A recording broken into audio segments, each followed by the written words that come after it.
Sir, geographical channel में आप सबका हार्दिक अभिनंदन है। आज हम लोग एक महत्वपूर्ण टॉपिक के बारे में अध्ययन करेंगे, उद्योगों के स्थानीयकरण के संबंध में। उद्योगों के स्थानीयकरण के लिए या लोकलाइजेशन ऑफ इंडस्ट्री के लिए कौन कौन से जो कारक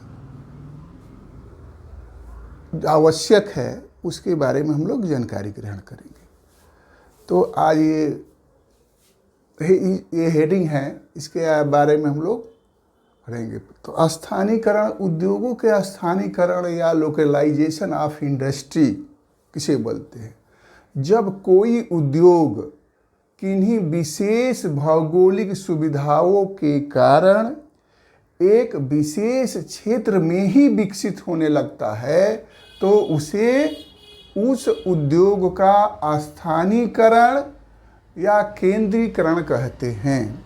जैसे पश्चिम बंगाल में जूट उद्योग का विकास हुआ है, महाराष्ट्र गुजरात में सूती वस्त्र उद्योग का विकसित हुआ है, और उत्तर प्रदेश में चीनी उद्योग का विकास हुआ है। तो इसके जूट, कॉटन और शुगर इंडस्ट्री के लोकलाइजेशन का विभिन्न फैक्टर है, या कोई भी उद्योग के विभिन्न प्रकार के कारक है। तो उन कारकों को हम दो भागों में बांट सकते हैं। यहाँ पर दिया गया है कारक, एक है भौगोलिक कारक, दूसरा है आर्थिक कारक। भौगोलिक कारक को ज्योग्राफिकल कंडीशन बोलते हैं, आर्थिक कारक को इकोनॉमिकल कंडीशन बोलते हैं। तो भौगोलिक दशाओं में या ज्योग्राफिकल कंडीशन में मुख्य रूप से कच्चा माल या रॉ मटेरियल, जल, वाटर, क्लाइमेट या जलवायु, और शक्ति के साधन या विद्युत शक्ति आता है। उसके बाद आर्थिक दशाओं के अंतर्गत परिवहन के साधन यानी ट्रांसपोर्टेशन, श्रमिक लेबर, बाजार मार्केट, पूंजी कैपिटल जिसको बोलते हैं, सरकारी नीति गवर्नमेंट पॉलिसी, बैंक की सुविधाएं, बंदरगाह, पूर्वारंभ की सुविधाएं आदि आता है। तो इसके बारे में ये दो भागों में बांटा जाता है। अब इस तरह हम लोग जनरली इस तरह 4-5 पॉइंट लिखेंगे। कोई जरूरी नहीं है कि यहाँ पर 10-12 पॉइंट लिखा, 10-12 पॉइंट के बारे में लिखेंगे।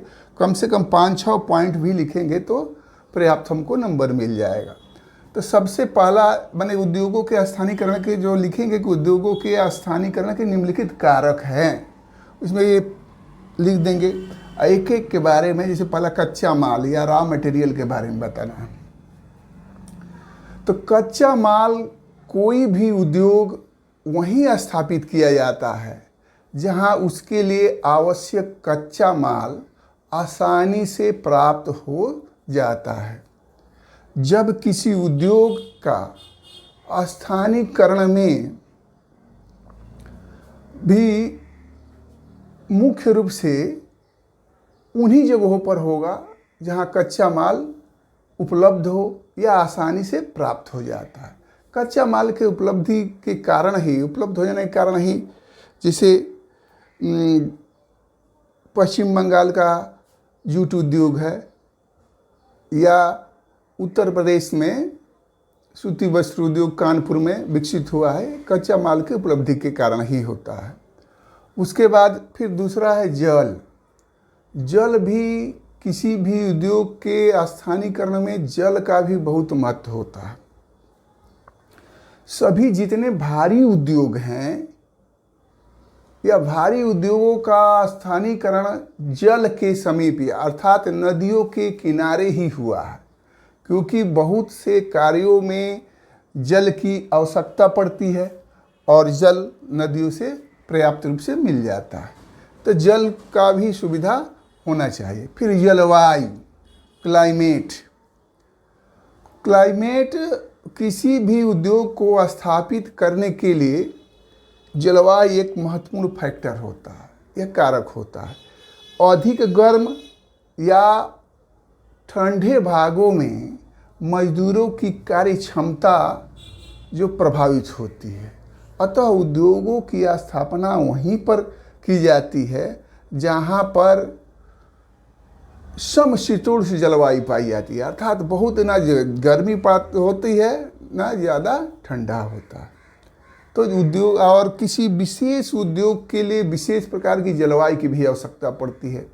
जैसे सूती वस्त्र का उद्योग का स्थानीकरण के लिए नम जलवायु, वेट क्लाइमेट की जरूरत होती है, समुद्र के किनारे स्थापित होता है।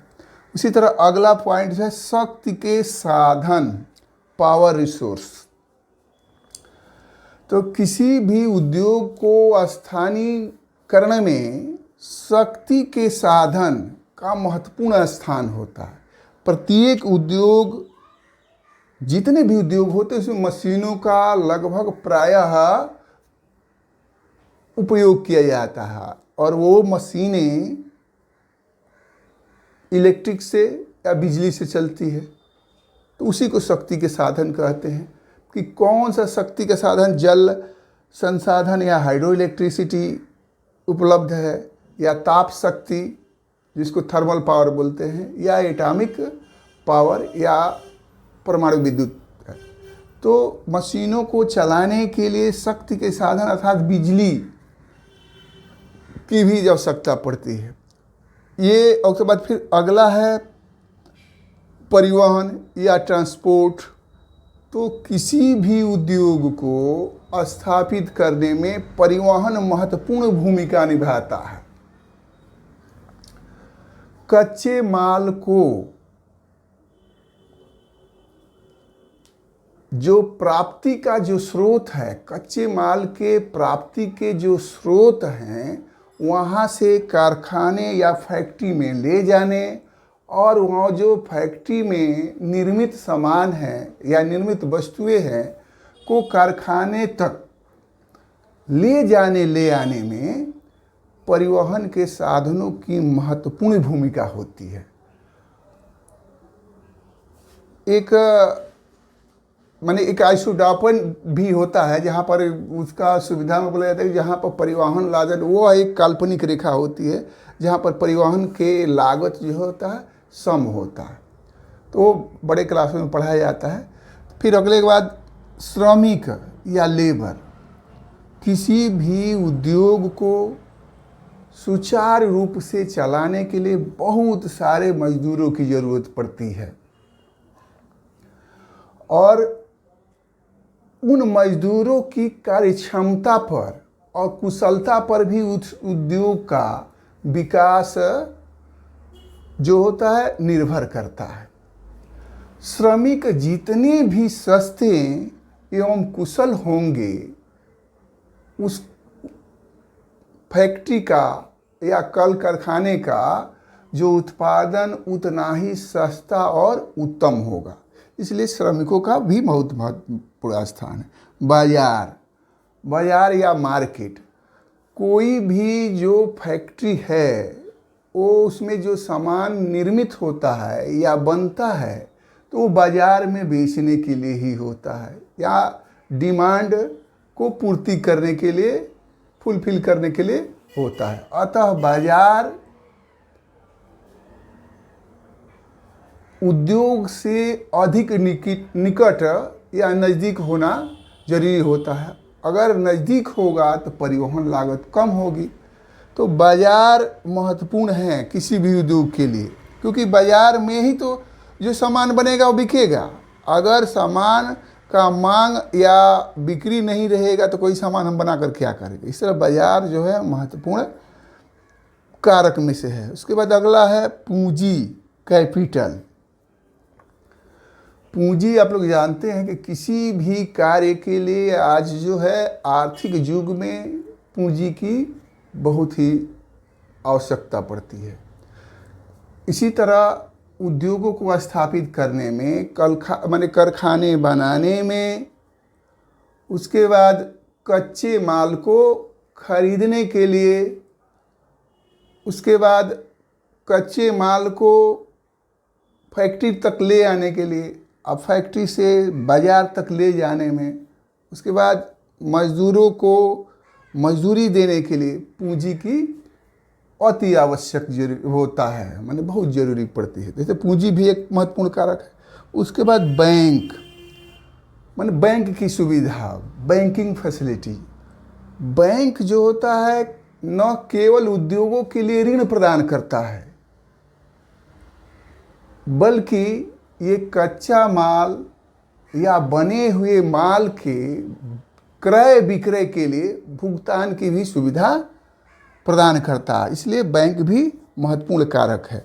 फिर सरकारी नीति, गवर्नमेंट की पॉलिसी जो है, किसी भी उद्योग का जब सरकारी संरक्षण प्रदान होता है तो गवर्नमेंट जो है उस उद्योग पर टैक्स को कम कर देती है और विभिन्न प्रकार की सुविधाएं प्रदान करती है, जिससे कि वह उद्योग विकसित होता है और उसका लाभ भी ज़्यादा होता है। इसके विपरीत अगर गवर्नमेंट की पॉलिसी फैक्ट्री के या कल कारखाने के फेवर में नहीं होती है तो गवर्नमेंट जो है अधिकतम उस पर कर या टैक्स लगा देती है, जिससे उस उद्योग का विकास नहीं हो पाता है। इसलिए किसी भी उद्योग को स्थापित होने में सरकारी नीति या गवर्नमेंट पॉलिसी की भी ज़रूरत होती है।